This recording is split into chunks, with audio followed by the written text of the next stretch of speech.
Right, muri Zimbabwe, welcome to Bombshell Television. Musha ma latest musha zvinopisa zvega zvega. Kana uchiri munyowani uchangosvika uchangotibata kusubscribe mahara nekulike video kuti rifambe kwamane shamwari. Kwanza ma likes kwenyu ndokuti YouTube ifambise video iri. So video randauya naro rakamira rakadai so. Pane song nyowani yabuda ku Triple C.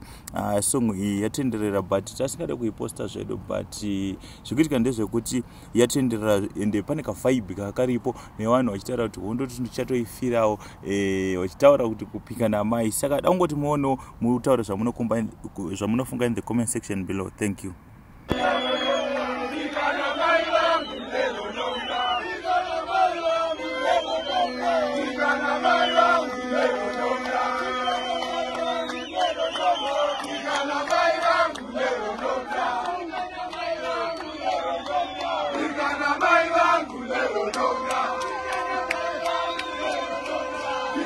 Mai vangu lero nomna